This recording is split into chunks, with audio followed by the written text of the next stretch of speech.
What is going on? I want to welcome you from Half Court today being Wednesday, February 16th. I, of course, am your host, Sean Murphy, alongside my kind of Valentine, my Denzel Valentine, the guy in the post, the guy who's eating toast, the man who's Nowitzki, and on Valentine's Day might get frisky. My guy, Troy Sergey. Troy, how you doing, my guy? Doing good, Sean. Kevin, love you. And that was from Half Court. We will catch you next. I was like, oh, damn it. I can't believe he just said that. Oh, my goodness. But, Troy, it's so good to see you, man. We recorded a pretty fun episode last week. Mm-hmm. We did last week was our trade deadline special. And now the trade deadline has come and gone. Sean, did we get any of them right? So we got some of them right. I wanted to go back and track all of them, but it was like the amount that we got wrong is insane. We did like 15. I remember having a specific conversation about Domantas Sabonis going, he's going to be a Pacer. He ain't going nowhere. Look how that turned out. James Harden, he's going to stay in Brooklyn. Oh, look how that turned out. Ben Simmons, he's going to be in Philly. Look how that turned out. And yeah, like literally half of them we got wrong. I guess CJ McCollum to New Orleans. What, dude? I can't believe Did we even say Marvin Bagley? Did we even? Yeah, talk we about did. Him? We Okay. did. We did. Okay, yeah, and he's a Piston now. That's a thing. I think you honestly too, Sean, said I want to say Detroit, but I just can't. But guess what? Now you can. Yeah, exactly. Well, because like the latest rumors at the time was that Mitchell Robinson was our target. You know, like right. And it sounds like we also went for Jalen Brunson as well. Did you hear what Dallas's response was? No, I didn't. They said, "Okay, we're interested in Cade Cunningham." Yeah, so that was the end of that. So we'll just make a run for Jalen Brunson at the trade deadline this year. And they'll regret it. We'll go after him in free agency. We'll sign him, and it'll be fine. Yeah. But yeah, there's a lot to talk about, and let's just not waste time. Let's get into it, shall we? Because this is from Half Court, where each and every week Troy and I talk about all things NBA basketball. Sometimes it's Troy and I. Sometimes there's a guest. If you like that, be sure to like this video, subscribe to the channel, share with your friends, and join the conversation in the comments down below. Because from Half Court is a community of people who love the game of basketball. And with that, Troy, let's not waste much time and let's get right into the news, shall we? Because we had quite an active trade deadline. It started with Karis LeVert being traded to the Cleveland Cavaliers. Mm-hmm. Which we talked about last time. Yep, we talked about last time. So far, he's been playing really well for the Cavaliers, including he scored like 28 to take the Cavs over the Pacers the other night. Played really well there. That fit just looks seamless, and I think that's just I think Cleveland is looking as dangerous as we thought they could be. That's right. On top of that, Jarrett Allen was named as an all-star replacement for James Harden. So our one all-star snub is in the all-star game. So like literally every single all-star snub that we had, by the way, is now in the all-star game. So like there goes that. You know what I mean? That's just kind of gone. But hey, that's okay. That's a good thing. But on top of that, there was also this other trade that happened. I'm not sure if you heard about it. But James Harden was traded to the Philadelphia 76ers alongside Paul Millsap in exchange for Ben Simmons, Seth Curry,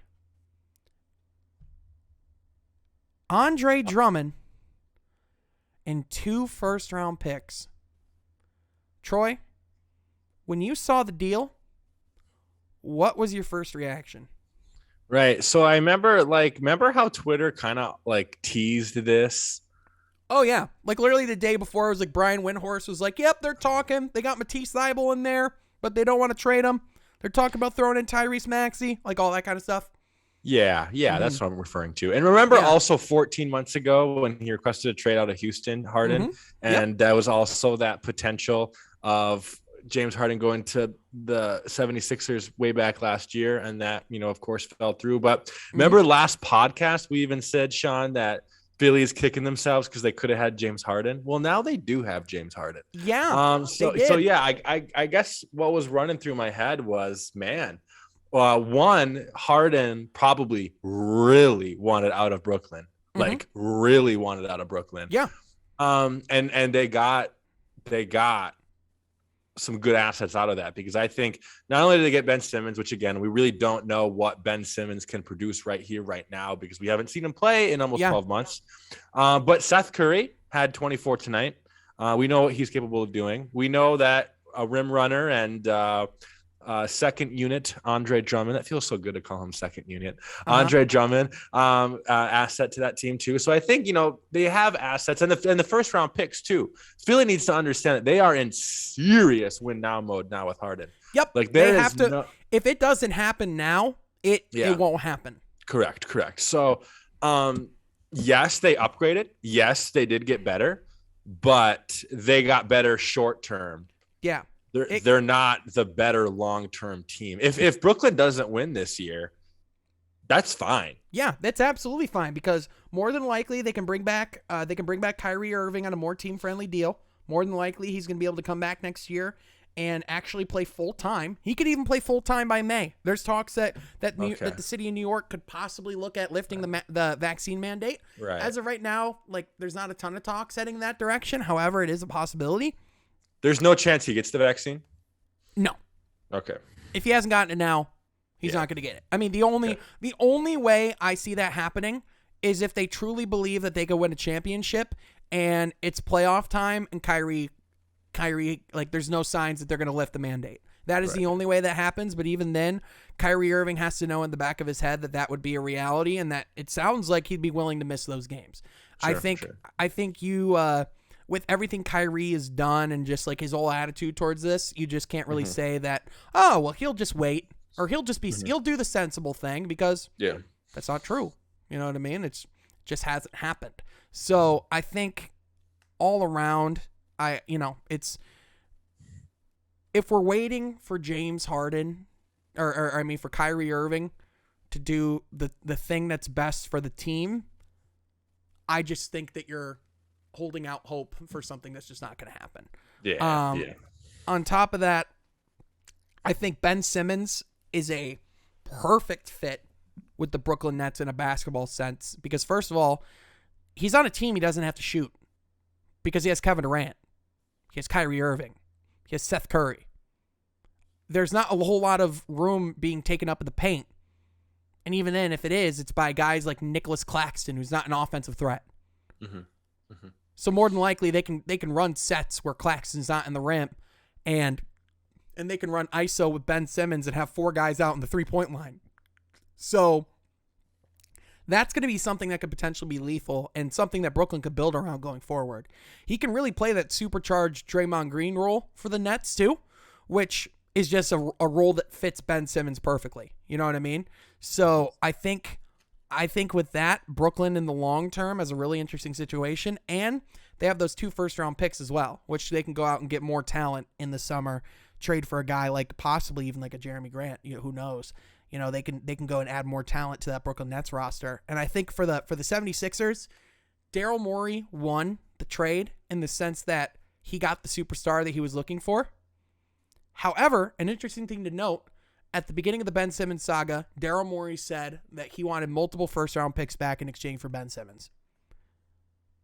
And in this deal, Philly gave up 2 first-round picks to move Ben Simmons. Correct. Now, absolutely. Now, it's very similar to the Clippers situation when they got Paul George, when the Clippers are when the Thunder was like, all right, here's what we want.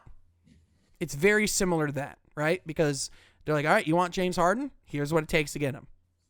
And I do wish, for Brooklyn's sake, they could have gotten Tyrese Maxey or Matisse Thybulle as well. However, Seth Curry fits perfectly on that team, underrated offensive player. Andre Drummond, a good big in return, can really help them as far as getting minutes off the bench. I mean, Andre Drummond is the best secondary big in the league, right? Yes. I mean, yes. He's too good to be a backup big. But that's a whole other conversation for a whole other day. So I'm with you that in the short term, Philly's the better team. James Harden and Joel Embiid together is going to be really interesting to watch. Their pick and roll game could possibly be the best in the league. Joel Embiid's playing the best basketball of his life. So if you're the Philadelphia 76ers, you got to cash in right now because this is the best Joel Embiid we're ever going to see. So I'm glad that they did it. I think this is the best for both sides. Ben Simmons can finally move on. Everyone can finally move on. But now, pressure's on in Philly, especially for James Harden. You force your way out of your second team in as many years. You leave before the trade deadline. You just go to Houston and are seen out partying all week. This is time. If you are a legitimate star, if you forced your way out of Brooklyn, especially forcing out of a situation where you're playing with Kevin Durant, the time to prove that you're worth this headache is now. Yeah. Stephen A. made a good report the other day, a good point where he's talking about like the legacy of just two in particular, LeBron James and Kevin Durant, and saying their legacy in itself doesn't change from here on out moving forward. And that like the Hall of Fame speeches don't change from now here on out. However, today changes how LeBron James will be seen in today's league and Kevin Durant in today's league. But I think the opposite can be said about James Harden. I do think James Harden's legacy is on the line because we know what he can do. But this man is not a champion. Yeah. Right? Is he going to be, 10 years from now, are we going to be talking about James Harden like he's Allen Iverson? Or are we going to be talking about James Harden like he's Dwayne Wade? Yeah. Is he Kobe Bryant? Or is he Kobe Bryant or is he Tracy McGrady? Yeah, exactly. Yeah. You know what I mean? Yeah. And it's not like that would be a bad thing. It's like he would still be a Hall of Fame player no matter what, right? Correct. However, if James Harden wants to be among the greatest shooting guards to ever play the game, which offensively he's one of the best players to ever play the game, you're too talented to not be in a situation where you could be winning a championship, right? Yeah. And and at the end of the day, that's the biggest indictment on James Harden you could have, right? Yeah. So now I have a question for you, Sean. Yeah.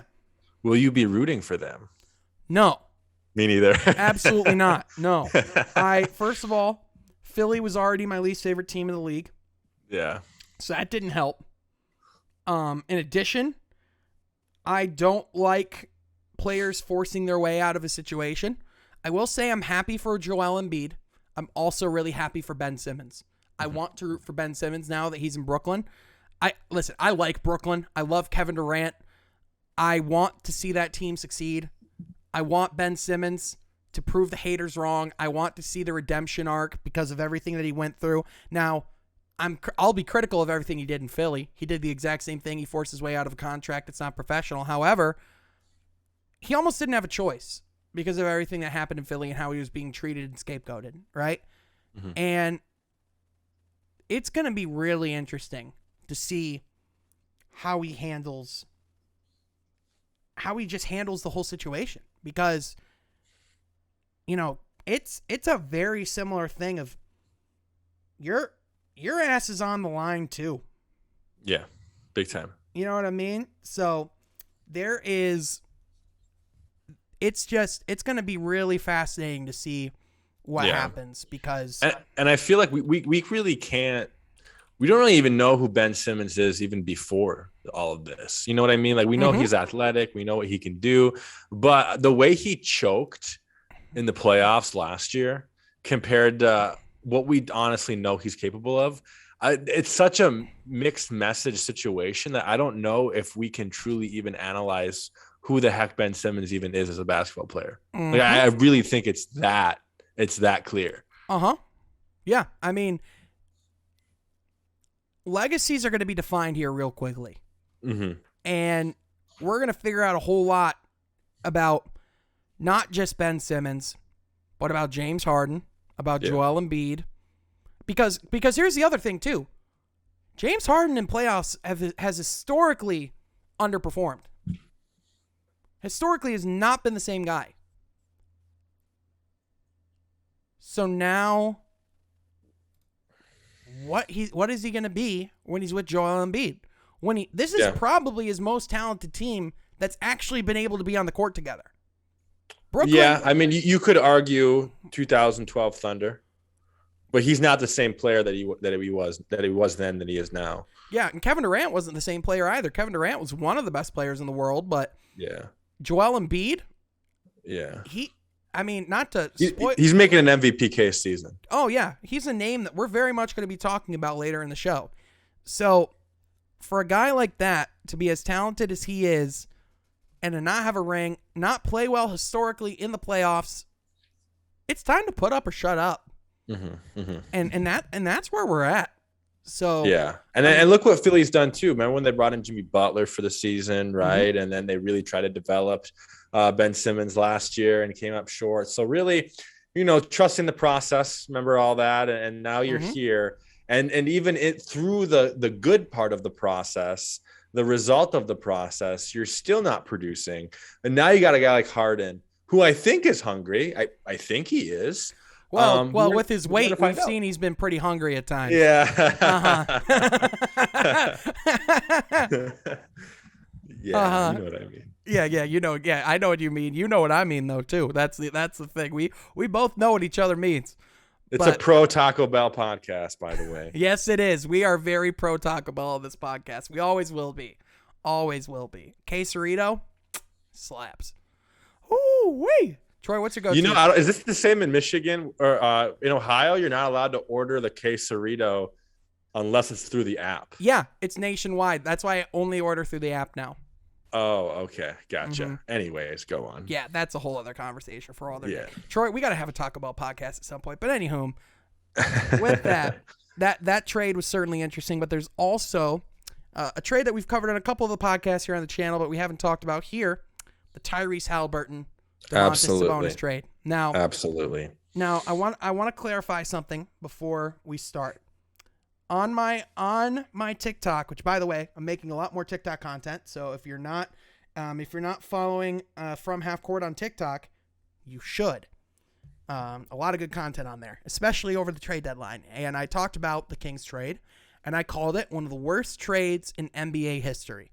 Now, do I still think that's the case? Yeah, I do. And the reason why is, first of all, nothing to do with Domantas Sabonis. Nothing. Domantas Sabonis is a really good NBA player. Yeah, he is. Ever since he's gotten to the Kings, him and De'Aaron Fox have actually looked pretty good together. Even better, right? Mm-hmm. Yeah, it's helped De'Aaron Fox. It's been good for them. However, I said this on other podcasts. I'll say it here too. The floor and the ceiling of what that team can be is so close that if it was a building, you have to army crawl to get through. You couldn't stand. And the scary part is, Sean, it didn't have to be this way.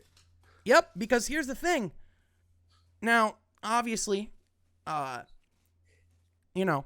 contract of Tyrese Halliburton, way more team friendly than De'Aaron Fox's. An easier contract to trade.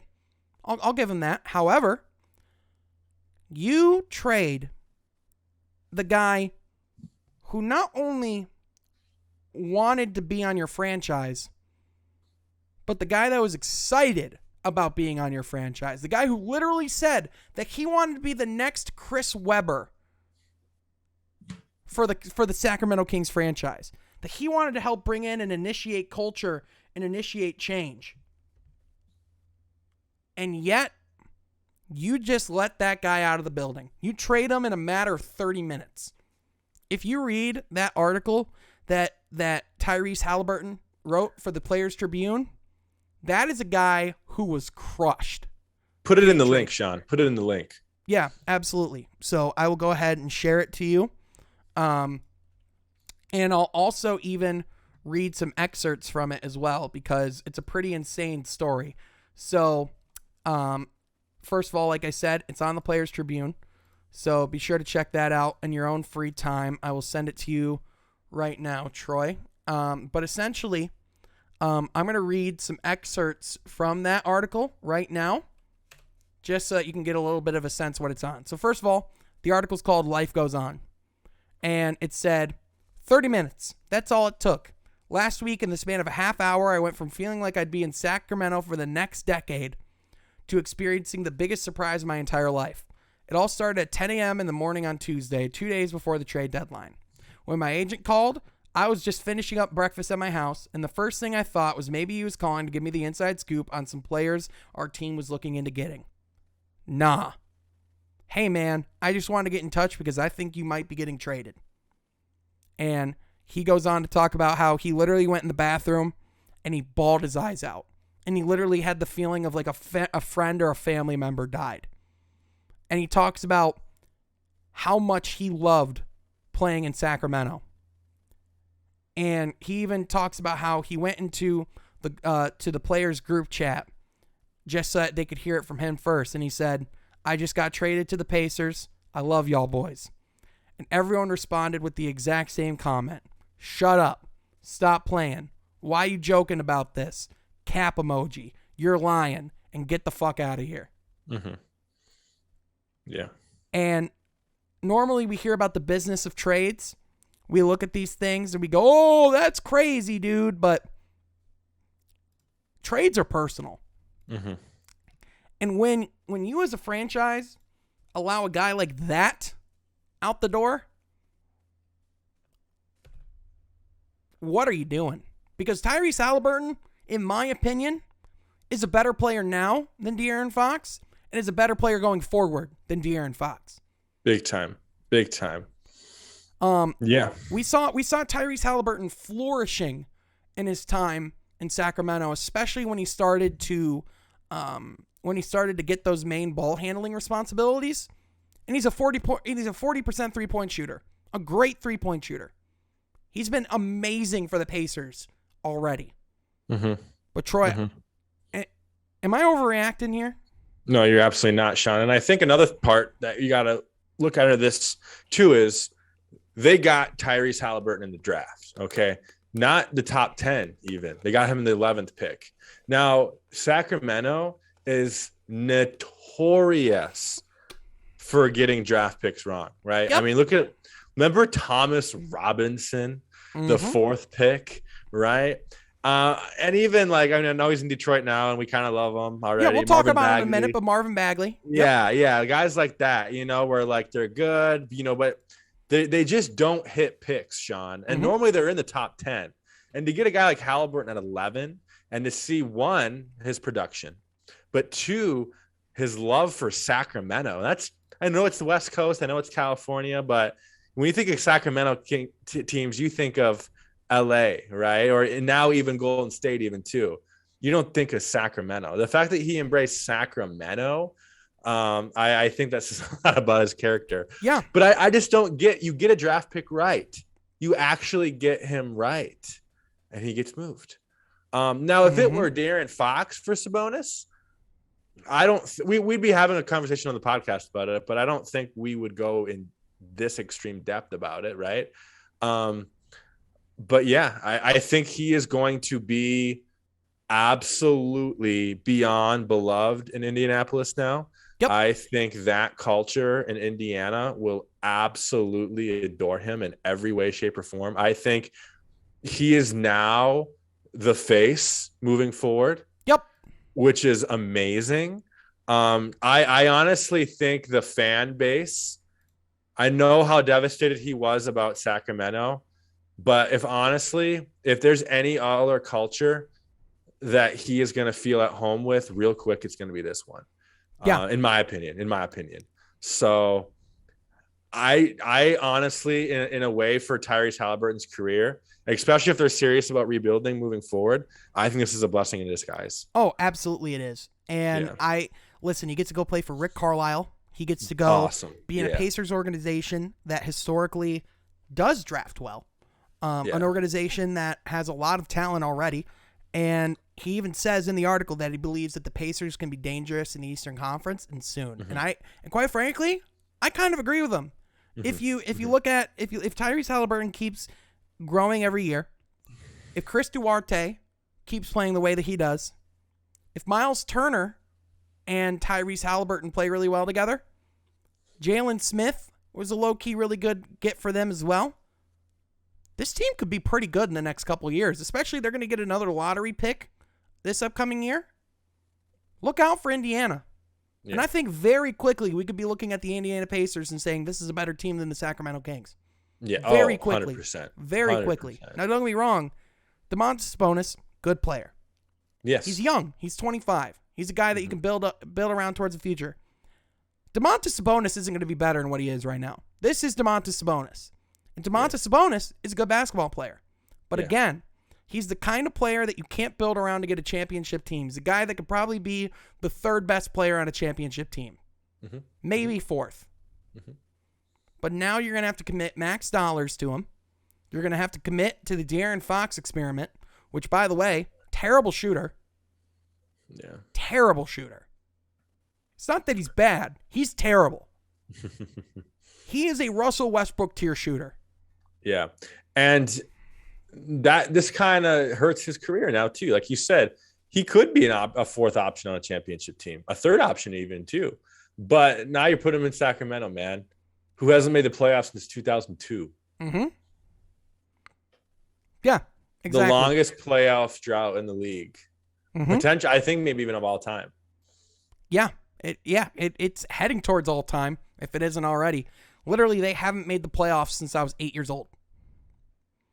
Yeah. That's 16 years. Mm-hmm. Absolutely unreal. So when you make a move out of desperation to get into the play-in, it just feels like such a short-sighted move. And we thought that's what Chicago did this past year, but it turned around. We'll get to that maybe later. But you know what I mean? Like, yeah. But this is like the dumb version of that. Oh, absolutely. Oh, you're damn right it is, dude. This is obscenely stupid. I just can't believe that this is a thing that they said, you know what, we should sign off on? This. But, hey, you know what? That's why I'm not a Sacramento Kings fan, right? Now, another trade that they did make was sending Marvin Bagley III to the Detroit Pistons in return for Trey Lyles and Josh Jackson. 2 second-round picks were sent to the Milwaukee Bucks, and they sent Donte DiVincenzo to the Sacramento Kings. Finally, Donte DiVincenzo's a King. The second try, it happened. And then Serge Ibaka is now a Milwaukee Buck. Who played well tonight, if you saw any of the game. Mm-hmm. And Rodney Hood is now a Los Angeles Clipper. And, yeah, it was a 14 trade. Troy, what were your thoughts on Marvin Bagley being a Piston? And did you watch him play tonight, and what did you think? Yeah, first initial thought was excited. I thought we got better as far as our long-term rebuild. I don't know about dramatically better, but, yeah, I mean, Trey Lyles was not along for the process, right? And Josh Jackson, he showed little tiny glimpse of potential. But he's also not in the long-term plans. But in my opinion, he was never a part of the long-term plans. Absolutely. And this shows. But, yeah, I think, I don't know, maybe he helps Sacramento tank or whatever they're doing over there. But you hate to see a native like Josh Jackson go, but Marvin Bagley, watched a little bit of his game tonight. Liked what I saw. Kind of nothing more than nice surprise. Came off the bench and grabbed a couple of nice boards and some nice post moves under the basket. And 10 points, 8 boards, 4-10 from the field. Got an assist. Played really well under the rim. Did some solid rim protection. Yeah, but and for now, that's what I see him doing every night, Sean. Which is fine. That's great. Yeah. That's excellent production. It's what we need. Yeah. So I'm happy with the trade. And I think, the fact that he's only 22 years old, I always thought he was probably, if you asked me how old is Marvin Bagley, I would have said like 25, but no, he's 22. So that adds some potential to, long-term plans with Sadiq Bey and Cade Cunningham and even Isaiah Stewart. So Sean, there's really no complaints about anything, but there's also not like, I'm going to buy his jersey tomorrow. Like I'm that pumped, Right. So, yeah. It's not a franchise changing move in the short term. Yeah. It is something that he is a guy that could be part of our long-term plans, whether he is a guy that can come off and be a starter, whether he's a guy that could be a solid rotation piece. I think Marvin Bagley III being in a new situation, given a chance to develop, given a chance to grow and be in a new situation, I think Detroit's perfect for Marvin Bagley III. And I think he played really well tonight. I think with the play of Isaiah Stewart, there is a chance for him, if he would like to try and get onto the starting rotation, that's something he could fight for. Because I think on paper, Marvin Bagley III is a better player than Isaiah Stewart. And I think that is a legitimate competition that we could see going into next year. So, I think it's a really good move that helps the Pistons a lot in the short term. According to James Edwards III, which, by the way, shout out to my guy James Edwards III, he talked about the fact that the Pistons reportedly are interested in bringing him back on a 3-year, $21 million deal, which is really team-friendly.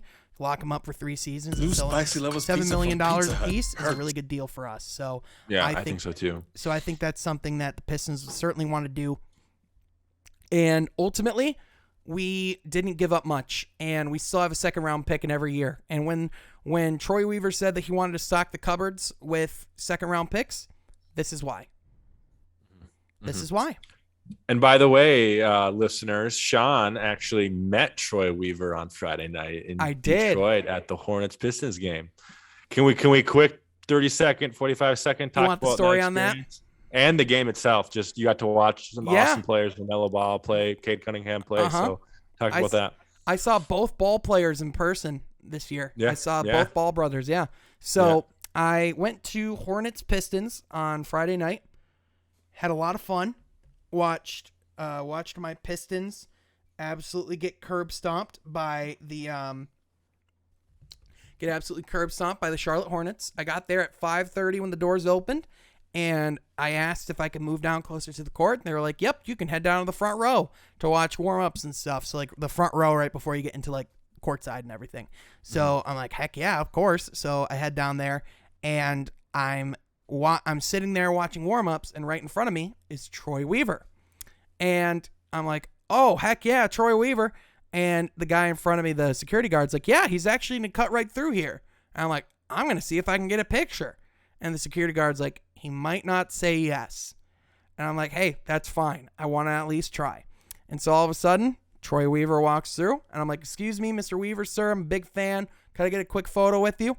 Without saying anything, he just leans back like that, does one of those, which is so weird, especially from a guy that I see as like so serious and stoic, just to go like, you know what I mean? It was hilarious. And so, he was super nice, gave us fist bumps, and I met up with James Edwards III actually at the game. He and I chatted a little bit because, we're friends.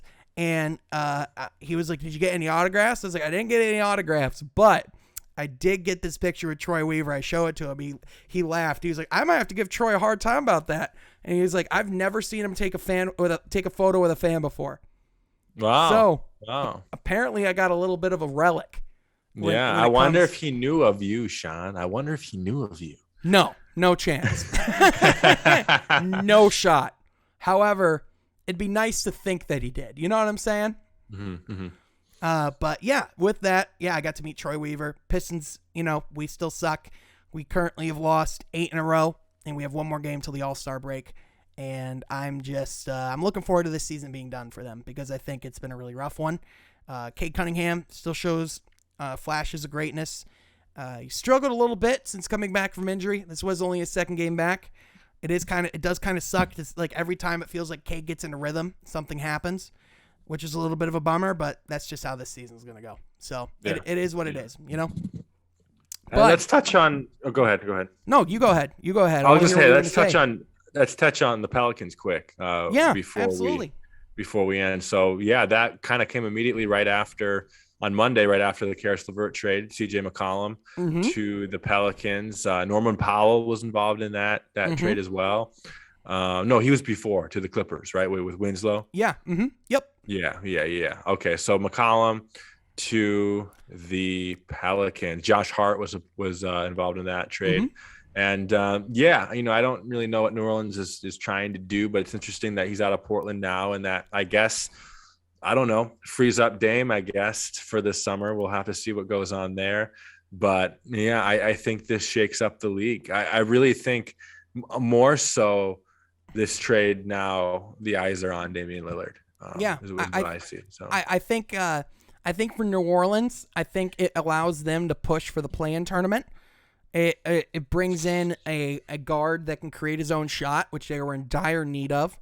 They are still missing Zion Williamson, and talks are that he's doing everything that he can to make it back this season. By the way, I'll keep bringing this up every single time. He was supposed to play opening night, but now we're talking about whether or not he'll even play this year. And if those guys play together, a big three of Zion Williamson, CJ McCollum, and Brandon Ingram is a pretty interesting tandem to be building around. So for New Orleans, it allows them to get more competitive. It makes Zion more optimistic about the team that they're building around him. And for New Orleans and for Portland, it allows them to open up more cap space. It allows them to keep living this dream that they're somehow going to get free agents that are going to want to come to Portland, as if that's been a team that historically is is that kind of team that can attract those kind of guys, Now I will say Anthony Simmons right now for the Blazers has been playing really well. He's been putting up some big time numbers.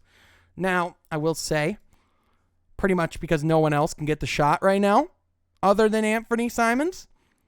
It's not the most efficient scoring on the face of the planet, but actually on second thought, I stand corrected. He scored 30 points the last 2 games, and he shot 50% from the field. So he's playing pretty well. So, if Portland can actually get some people to convince some people to come to Portland, if they can actually build a little bit of a team around Damian Lillard, I think this is interesting. However, I think the more likely thing is that this is the beginning of Portland's rebuilding, because I just don't think they're going to be able to do anything with Damian Lillard. That's where my head is at as well.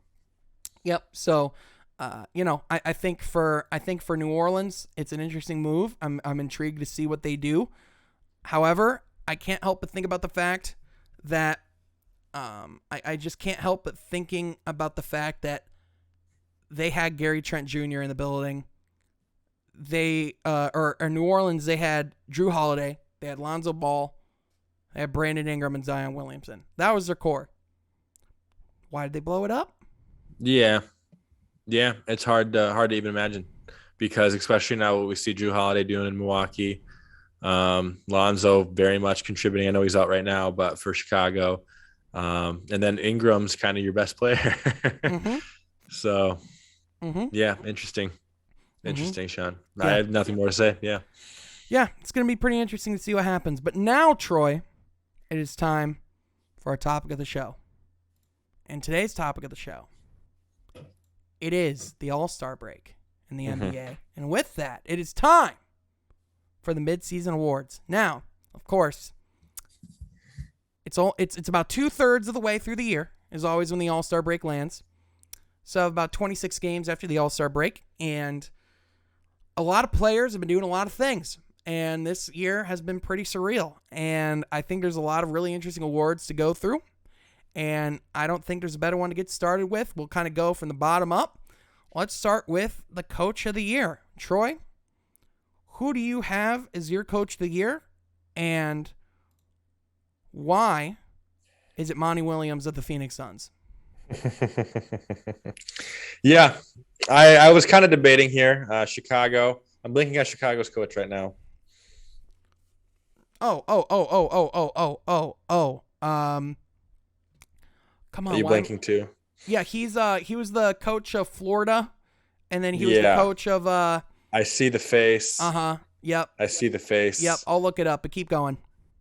No, but Monty Williams has been great. And I think the development, and I cannot believe I'm saying the word development with Chris Paul this season, of how, not that he's doing anything crazy that we've never seen before, but I guess that he is continuing doing what we've always seen in his career, but doing it more on a, I guess, facilitating standpoint of how much he is a part of that offense. Sean. Billy Donovan, by the way. Yeah, Billy Donovan. I was thinking about him, but no, Monty Williams for sure, because look at Phoenix's record. How many games have they lost this year? 9 or 10. 11?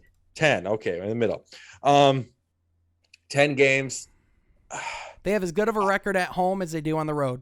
Yeah, yeah, and that shows a great team in my opinion. Yeah, they're Teams that can 46 play and just 10. as well. Teams that can play just as well on the road as they do at home, I think signifies a lot. But no, Chris Paul is honestly the first thing that comes to my mind because of how much he's involved with that offense, how he runs it, is just out of this world for his 17th season now. Yep. So yeah, and obviously Devin Booker remains the guy. I think he's even had a better season than previous. A little bit streaky here and there, but for the most part, I think he's been playing awesome. And of course, we know what Ayton can do. We know that McGee's been a great backup, and Mikal Bridges too. He's been playing aggressively. So Cam Johnson.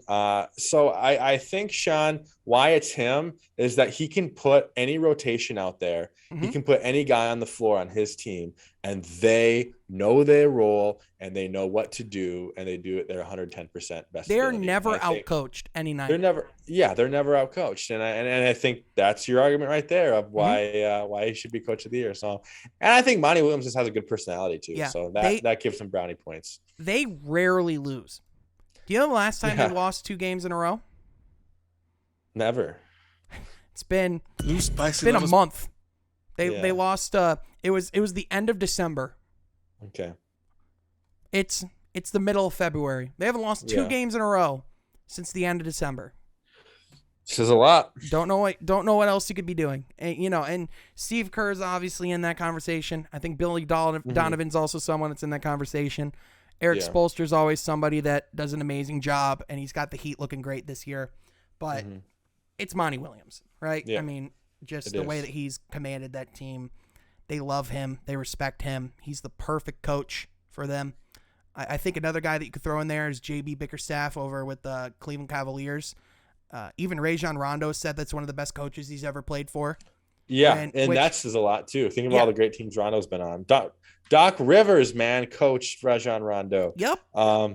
If it was up to me, though, I'd give the award to Doc Rivers every year. He's my favorite coach in the league. But obviously that's just that. Yeah, He underperforms in the playoffs. Anyway, all right. So now, most improved player. Yeah.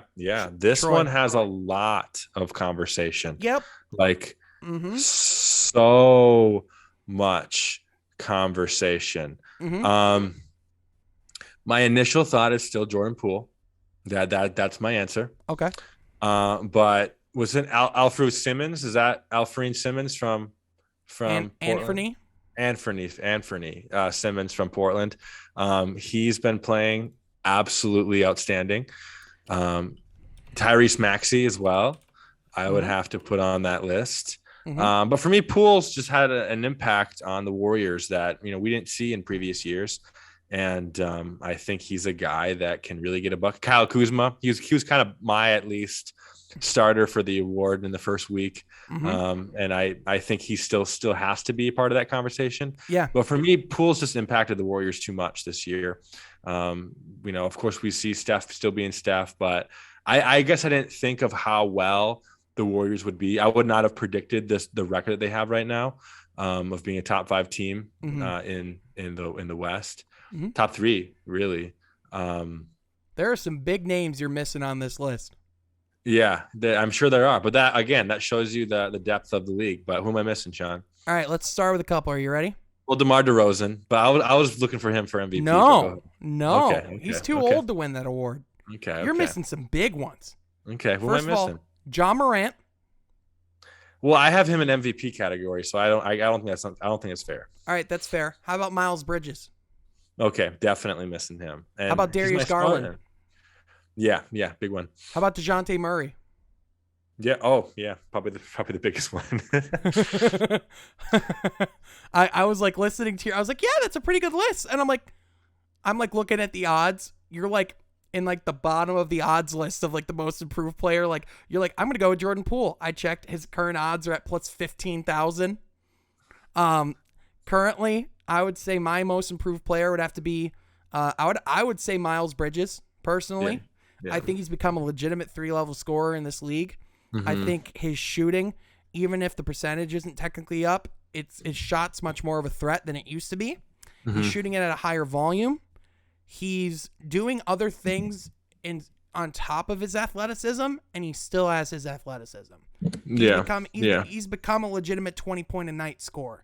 Now, DeJounte Murray is a consistent triple-double. And the way and that's why he would be up there, is because not just how he can score the ball, but how he can facilitate every aspect of the game. Yeah, DeJounte Murray impacts everything. He's doing it all. Now the only thing is that the Spurs aren't winning games. That's the only thing you can say. And the Hornets are in the playoff conversation. The Cavs are also in the playoff conversation, and they're largely there because of the play of those guys. So, and that's what screwed Jeremy Grant last year. I thought he still should have been MIP.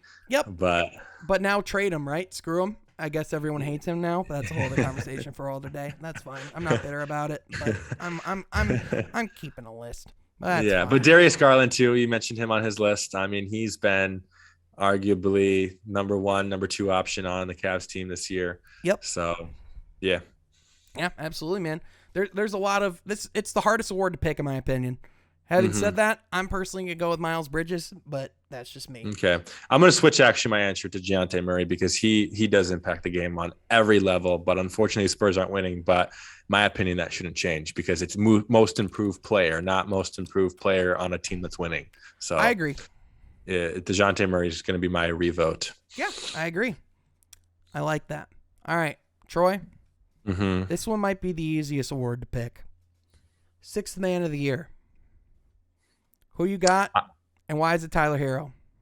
Oh, I was going to say, I really struggled with this one, but my conclusion was Tyler Hero. So I'm glad you said Tyler Hero was the obvious one because I actually really struggled with it. But I promise you, I crossed my heart. I hope to die. I did land on Tyler Hero. So, because of his threat. His threat to any opposing team. He's a guy that can shoot the 3. And when we think of Tyler Hero, we think of the 3 ball, but he really can dish the ball out too. And I think that's become a threat this year as well. So he's a consistent 20-point-a-game scorer now. Yeah. He's playmaking. He's rebounding the ball. He's everything that we kind of wanted Tyler Hero to be outside of the bubble. He is now. Like he had a sophomore slump last year, but now he actually had a summer to improve his game, and we're seeing that. Yeah. And I thought the bubble showed a lot of potential, and you're right. Yeah, he had a little bit disappointing season last year, but but at the same time, he didn't have a true off season. He didn't really have time. He didn't really have a summer to actually work on his game. You know what I mean? Like they had to. Their season ended in October, and they had to get going again in December. How are you going to improve? You can't. If anything, you're just conditioning and getting ready for the next season. Yeah. So he's a guy that's been impactful for Miami, and you see them in the playoffs right now. You see him, a 5th or a 6th seed? So they're currently the 1st seed in the East. That's right, because they won a bunch of games this past month. I forgot about that. Lost a ton, yeah. So and the Nets lost a ton. I guess I didn't put the two together. Yeah, but currently, if it were to stand today, Miami would be the 1st seed. Chicago would be 2nd. Cleveland 3rd. Milwaukee 4th. Cleveland would be a higher seed than the Milwaukee Bucks right now if the playoffs were to start today. That's nuts. That is, dude, if you would have told me that, I would have not believed you. Dude, Cavs games are expensive right now too. Yeah? Like they're really pricey, man. Weren't they super cheap at the beginning of the year? Yeah. Like I'm planning to go to Pistons and Cavs in March in Cleveland, and I'm gonna make it happen. But man, I last year's tickets, even in the COVID era, were like way cheap, like almost half price to what they are now. Holy crap. Yeah. So I'm going to make it happen though. We got to see Evan Mobley play. We got to see Cade play. We got to see Darius Garland play. Absolutely. It's going to happen. It's going to happen. Mm-hmm. But Tyler Hero, going back to Miami, he impacts the game so much. So there's nothing else really to be said more than that. So. I think he could be an all-star someday. Yeah. I really do. Yeah, I do too. With that, let's start getting a little frisky, shall we? Yeah. Defensive player of the year. Dude, I'm going, well, maybe not too crazy, but I'm going a little crazy. All right. I'm going Giannis. Okay.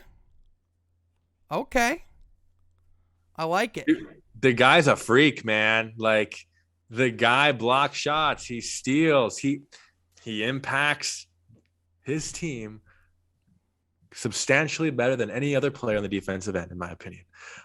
He's a guy that's just a threat. Like, dude, you don't want Giannis guarding you. You don't wake up in the morning happy that Giannis is guarding you. It's true. Now, I'm going to say that there's one player in the league that I would say that you would want guarding you less. And it's Rudy Gobert. Yeah. And I guess he kind of was up there, but I just feel like we've given him the award too many times. I had to shake things up. Yeah. You know who else? If he comes back and plays enough this season, I definitely could see Draymond Green still getting it as well, because he was putting on a clinic on the defensive end before he went out with injury. Mm-hmm. And if he comes back and keeps playing at that level too, Draymond could get another Defensive Player of the Year award. He is that good. Yeah. He might be the best. He might be the best defender alive. Yeah. Which would be cool if Miles Bridges won MIP and he won defensive. Michigan State represent. Let's go. Yeah, absolutely. You know who's another name that's throwing himself up there in the conversation? Jaren Jackson Jr. Yeah. Oh, yeah. Oh, my gosh, yes. Yeah. Like yes, he is. He's playing lights out on the defensive end. Like, he's a legitimate rim. He's a legitimate rim protector now. You could switch him out on the perimeter, and he can hold up against guards like that. Like Jaren Jackson Jr. is finally becoming the prospect that Memphis was hoping he would be. Yeah, and I would even say too, because of all that, not that he's untradeable, but I think he's untradeable right now. Oh, because I think of how much he means to Memphis moving forward. Yeah, he's almost entirely off the table. Yeah. Absolutely. No doubt in my mind. But Troy, you know what award we're on now. I do. We're on the MVP, the most valuable player. Mm-hmm. There are quite a few names that deserve to be in this conversation. So many. But with that, I'm going to start on this one, because normally you start. I'm going to go ahead, and I'm going to start with the conversation with Joel Embiid. Joel Embiid, the first big man in 20 years since Shaquille O'Neal to be leading the league in points per game, playing an efficient game, playing a dominant game. He's averaging 29 and 11. 5 assists a game, 49% from the field, 36% from three. His efficiency's off the charts. His footwork's insane. His post play's unreal. Yeah. The footwork is massively improved. And the other thing, he's not missing games. He's playing back-to-backs. He's on the floor on a night-to-night basis. There might not be a player that I've seen that's as unguardable right now as Joel Embiid is, because there's no answer for him. There really isn't. Mm-hmm. And now adding James Harden on that team as well, I really think after the All-Star break, this team is going to go on a run. I really think that they're gonna be winning a lot of basketball games, and I think Joel Embiid is only going to be leveraged by having James Harden there. I think he's only going to get better. So it's terrifying times, man. I mean, I know we said Philly's going to have to make it happen. They're going to have to make it happen now. They're going to have a pretty easy time making it happen because of what they have on this team. Mm-hmm. Mm-hmm. It's insane. I love Embiid. That's such a great pick, and his impact on the 76ers is awesome. But yeah, like the post player that he is, when he gets the ball 5 feet away from the basket, no matter at what, right side, right elbow-ish, middle, in the paint, left-hand side, he's scoring, Sean. Mm-hmm. He is scoring that basketball. I think this is the best year of Embiid's career. Oh, yeah. This is the best he's ever been. Like this is peak Joel Embiid. Yep. And the fact that we're talking probably MVP says a lot. Yep. And to be honest with you, the conversation right now, he's pulling away. He's pulling away. Oh, he's pulling away. Yes. Yes, he's pulling away in the conversation. Like he is pulling away the conversation. Mm-hmm. Yeah, I would agree with that. However, I know who we both want the award to go to, and that's Ja Morant. We've already talked about that on the podcast a little bit, so I'm not going to go too far there. But I'm going to challenge that with another player I want to throw out there. And I could throw out Giannis I'm not going to, because I already used him up for Defensive Player of the Year, but I'm going Luka Doncic, Sean. Luka's had a great year. Luka's had an outstanding career. Year and career. But 27.2 points a game I'm looking at right here. Mm-hmm. He's shooting over 50% from the field, Sean. Or by for 2-pointers at least. Mm-hmm. He's shooting 45% from the field. My one argument with Luka Doncic is if you look at him statistically, he's what he's been his entire career. Yeah. He's right on his career averages. Like he's a career 26 point per game scorer. He's at 27 points. I would say defensively he's much more of a threat now, and I think Dallas has taken a step up on the defensive end, and I think Luka's actually been a big part of that. He's not really taking as many possessions on the defensive end off as he was. I would say if I were to go with my third place guy right now, I would go with another European guy, but I would go Nikola Jokic for the Denver Nuggets because Nikola Jokic is just consistently incredible. Mm-hmm. Just playing lights out basketball literally at all times, keeping the Denver Nuggets relevant. And now they're talking that they could possibly get help this season. We could see Murray back this year. We could see which would be a lot, yeah. We could see Michael Porter Jr. back this year. Like if that happens, that's huge. Mm-hmm. Mm-hmm. That is huge. So, in my opinion, Jokic is a guy that always has to be in the top 3 of the conversation. However, in my opinion, it's Joel Embiid right now. Another one, you could argue, probably the last one I think that rightfully deserves to be on this list. Mm-hmm. DeMar DeRozan. Yep, because absolutely. Because of his impact. My first option on that team, Chicago. So yeah. We've talked about him a lot on the podcast, but he's a guy that incredible. You can never go wrong with. So incredible. He's played amazing basketball. Mm-hmm. And the thing is that a lot of these guys are super close to each other, but really I just think you have to look at what Joel Embiid's doing and how he's impacting the game. And he's leading and scoring. He's doing it all. Now I unintentionally saved this one for last, but Troy, Rookie of the Year. Yeah. Now, for a little bit there, I had Cade Cunningham as the number 1 rookie. Yeah. However, I still want him to be. The second he took the mantle, he got injured. And now that he's back, he's still got to work his way back. Mm-hmm. So personally, I'm going with Evan Mobley. Yeah. I think at this point, he has the award pretty much locked up.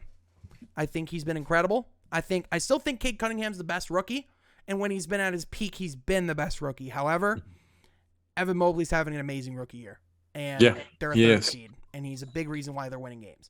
Yeah.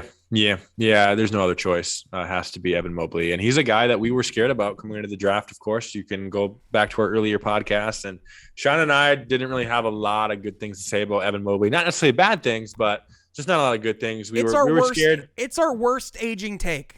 Yeah, it really is, and it's not close. I think he gave us some Darko PTSD for some weird reason. I think we just didn't really see a whole lot of his game, and I think we both just kind of. I think we just saw how slim he was, and I think the weight was scary. Yeah, and I think I'm done judging guys based off of their weight. I'm no longer going to do it. Like Chet Holmgren, people are talking about his weight. I'm done talking about guys' weight. They're up there for a reason. Right. And I think, that should be a lesson moving forward too with Chet, going into another draft, to not judge a book by its color. Well, even look at Jared Allen, like one of the best centers in the league. He's pretty skinny. Yeah. He's not the biggest muscly guy. Like really the only guys in the NBA that are playing that are big as far as muscle, Joel Embiid, Nikola Jokic. Mm-hmm. Mm-hmm. Yeah. The rest are pretty skinny, slim guys. Yeah, for sure. And I think a really big part of Mobley's game too is the defensive end. Yeah. How he's able to impact the game there and score, of course, too. And obviously the team aspect says a lot too, where he's able to be the number 2 or 3 option on on a third seed as a rookie. That says a lot. But yeah, I mean, Cade would be your second choice in my opinion, just because of the promise, the promising future he has. Oh, and I think when it's all said and done, I think Cade will still have the better career than Evan Mobley. Yep, I agree. But this season, Evan Mobley has had the better year. I guess an honorable mention, because I don't think these guys are in the conversation, the true conversation. But Scotty Barnes and Franz Wagner deserve to be honorable mentions for sure. So. Oh, definitely. They've had great years. Chris Duarte in Indiana has had a really good year too. Oh yeah, big time. He's Josh awesome. Giddey just put up a triple-double in the Garden. Yeah. 28 points, 12 assists, 11 rebounds. OT win over the Knicks. A great passer. He's won the Rookie of the Month every single month for the Western Conference. And a lot of people thought Josh Giddey was a bust, and that was a bad pick by the Thunder. However, if I'm a Thunder fan, I'm pretty freaking thrilled that I have Josh Giddey on my team. And I think Josh Giddey is everything we thought Ricky Rubio was going to be coming into the league. Yeah. That's a really good comparison, Sean. Giddey's been playing excellent, and he is a triple-double guy. But he does it in a unique way. He's not like your Westbrook kind of triple-double guy. No, he's not. He's an impactful triple-double guy. Yeah, he's much more of a quarterback with the ball. He's much more passing's really his main thing. But on top of that, it's his passing, but it's his playmaking, and he's having nights like tonight. He went for 28 points in the Garden. He's having nights offensively where he's getting better with scoring the ball. He's pretty versatile. He's not the most athletic. He's not going to blow you away. However, he's got good size for a guard, and I think he's kind of the prototype of the future point guard, in my opinion. So I think Josh Giddey deserves a lot of love, because I think he's been a much better selection for the Thunder than people gave him credit for.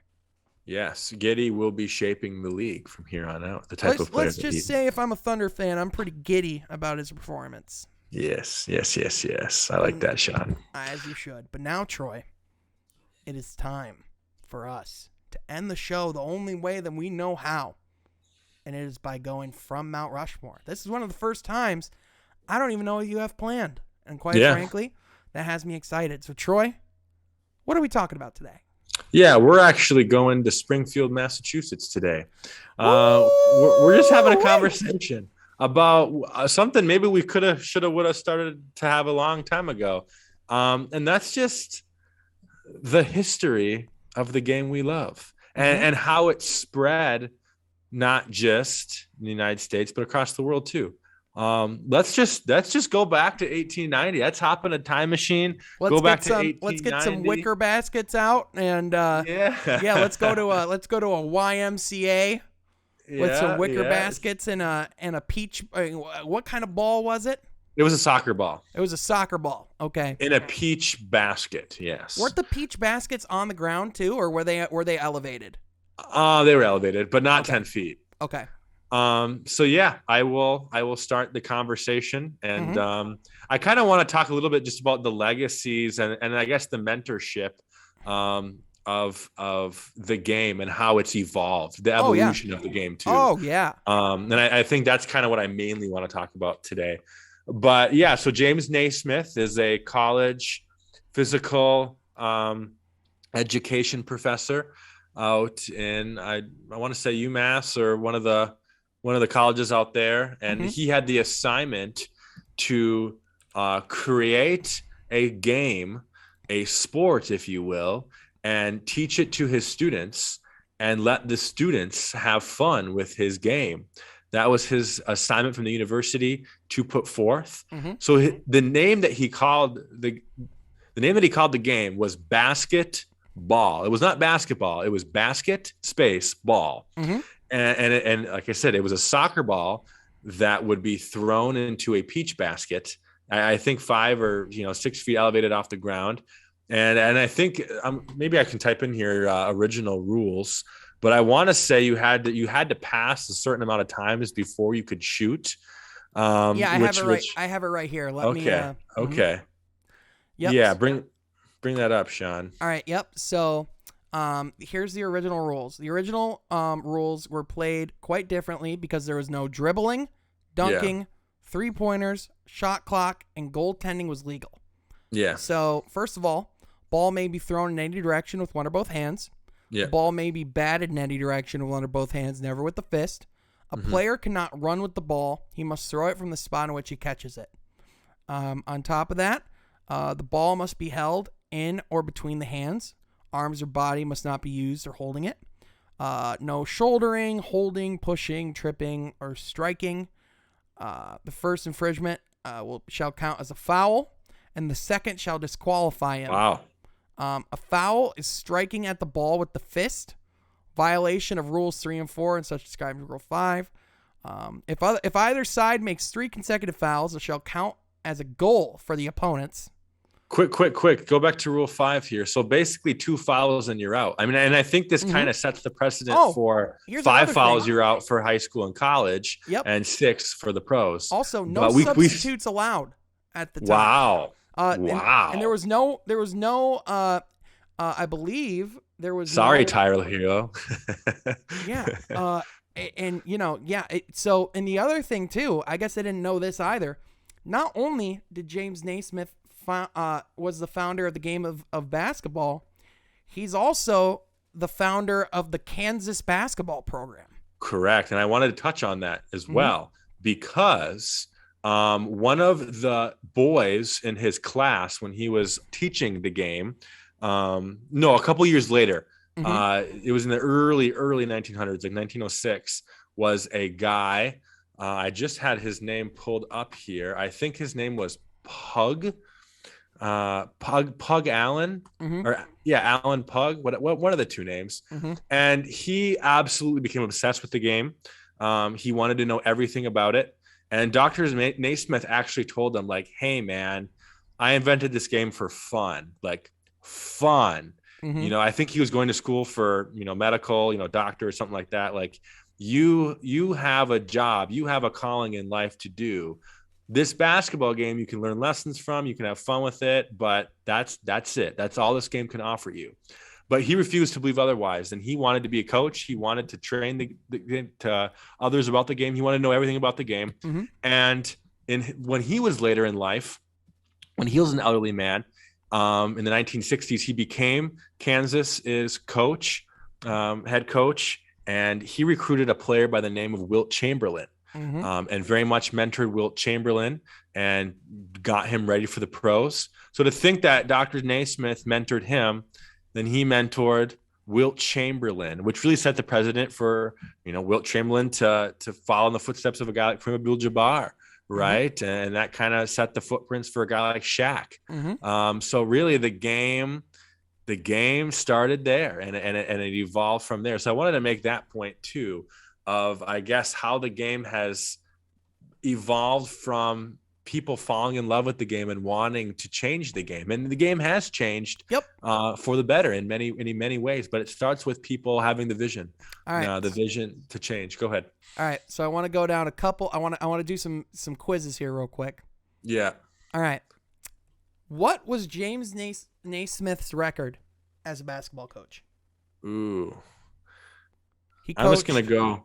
He coached from 1898 to 1907, University of Kansas. Yeah, I'm going to go 40 and 70. 55 and 60. Okay. Yeah, so a little worse than 500. The man who invented the game was not good at coaching the game. No, he was not. The other thing, the original sport, the original game of basketball had 13 rules. Yeah. How many pages is the NBA rule book? I'm going to guess 25. 66. So it went from 13 rules to 66 pages. Now, the game of basketball, obviously, first of all, dribbling, huge evolution of the game. I think you can look at each era of the game of basketball and see what it was dominated by, right? So, obviously, for a long time, it was the era of the big man. Guys like Kareem, guys like Wilt Chamberlain, the sky hook, a lot more finesse and layups. And then it's the power era. If you look at guys like Shaquille O'Neal, You then get into the guards, the dominant wings and guards like Michael Jordan. Like when Michael Jordan was drafted, it was like, what? You're not drafting a 7-footer in the top 3? What are you doing? Yeah. Now guys like Taco Fall, he would have been a top 3 pick in the draft 20 years ago. Now maybe 15. Yeah. Now he's out of the league. So in comparison, the game's just radically changed. But then you look at things like the 3-point line. You look at things like huge invention. Mm-hmm. You look at things like the NCAA tournament, the NIT tournament at the beginning of the game. There's just the game that we see now is unrecognizable to what it was before. However, I mean, I think the thing about the game of basketball that just speaks to its greatness is how much it still continues to evolve over time. Mm-hmm. Mm-hmm. Mm-hmm. And I think that's one of the things I love about it is that each and every year there's something different about the game. Yeah. And I think for a fan perspective who's into every season and wants to be involved in every season, these changes are small at first, very small at first. But when you look at it at 5 or a 10-year span and you look back of what the game was like back then, that's when you see the major changes. Yeah. But yeah, the 3-point shot, that's worth talking about too, because I think when it came around in the early 80s, a lot of players were afraid to shoot threes, and you certainly didn't have your big guys shoot threes at all. Mm-hmm. But now that's one of your biggest threats is a guy like Giannis or the Joker and Embiid, right? All the 3 best big guys in the league all can shoot the rock. Yeah. Incredibly outside, and we had that conversation. Imagine Giannis with a jump shot. He has a jump shot. Like, we don't have those conversations anymore. Now, Ben Simmons with a jump shot, that's a different story. But still, we can talk about it. Imagine Ben Simmons with a jump shot. Yeah. But even the concept of dunking, too. Dunking has changed over the years, too. Yeah. Lou Alcindor, now Kareem Abdul-Jabbar, was actually the reason that the NCAA banned it, because in his first game, almost every point was a dunk. Really? It just wasn't seen as fair. Yeah. You can watch that game. So that in itself too changes a lot of how the game has been. And now too, dunking is just normal. Like dunking doesn't have the hype. I don't think it even did. Like for me, the dunk contest is not my favorite part of the All-Star weekend. Yeah. It just isn't. Not anymore. Right. But back in the day, it was. Yeah, back in the day, it was the shit, for a lack of better terms. And now it's about things like the skills challenge and the 3-point challenge. Yeah. Those are the 2 that I was thinking of as well. Mm-hmm. It's much more of a finesse game now. I mean, obviously, you still have incredible athletes that can go out and do some amazing dunks, and it's still like the headliner event in the sense that, that's the one that people probably remember the most over time, because I think the 3-point competition, I mean, it's guys shooting threes. You know what I mean? Mm-hmm. And to your point, it's just guys like Steph Curry can rule the game now, and I think we've just seen people over the course of time, coaches, players, even guys like James Harden, how he's manipulated the game and how he's manipulated the shot and fouling and things like that. Things that James Naismith probably wouldn't even understand, in all honesty. It is unrecognizable from what the game was at the beginning. And I think, I think it's why I love the game of basketball so much. Like I said, it's just the guys that come in and are great at the sport and find different ways to grow the game and come up with new strategies and evolve, because the game always changes. And there's natural talent to the game too. We see guys who naturally can be good basketball players, built on their physical stature and this and that. And then guys who have to work at it. And I think we can ramble off names on both sides who have had to work at it and have hard workers there contribute to their success, and guys who really didn't have to work hard at it because the game just comes natural. And I would argue a little bit though, Sean, that every NBA player has natural talent a little bit more than the average human being that hard work can't always make up for. Yeah, absolutely. There are things genetically that make each NBA player unique and stand out on their own. However, I would still say that we've seen over time guys that historically couldn't rule the game now do. Right. And I would sense? say, as far as pure God-given talent, Allen Iverson is one of the best basketball players to ever live on a talent perspective. Mm-hmm. And I would say Kobe Bryant's probably your hardest worker. Mm-hmm. And compare the careers. I mean, Kobe Bryant and Michael Jordan, probably the two hardest workers. Yeah. Mm-hmm. Yeah. Right there. So yeah, absolutely. It was worth our time, Sean. Exploring the game of basketball. Hey, I love this. I love that conversation, man. Hey, yeah. I was pleasantly surprised when you're like, let's talk about the history of the game. I'm like, heck yeah, man. Yeah. I mean, listen, this is the game that we love. And each and every week here from Half Court, that's what we love to do, is talk all things basketball. If you like that, be sure to like this video. Be sure to subscribe to the podcast. Be sure to tell your friends. Be sure to follow us on Twitter at Sean F. Court and at TroySergy44. Be sure to subscribe. It is on all the podcast services that your heart desires, but also here on YouTube as well. We are so close, Troy, to 200 subscribers. You want to know how close we are? There. 199. We are at, hold on, let me check. 196. We've been at 196 all day. Okay. So maybe the right video at the right time and the right fan base and the right topic will get us over the hump, Sean. Hey, who knows? This could be it. This could be Very it. well could. And you know what? Be sure to hit that subscribe button and join us on the journey. I want to thank you so much for watching. Thank you so much for tuning in. And I will catch you next time from Half Court. Be sure to subscribe.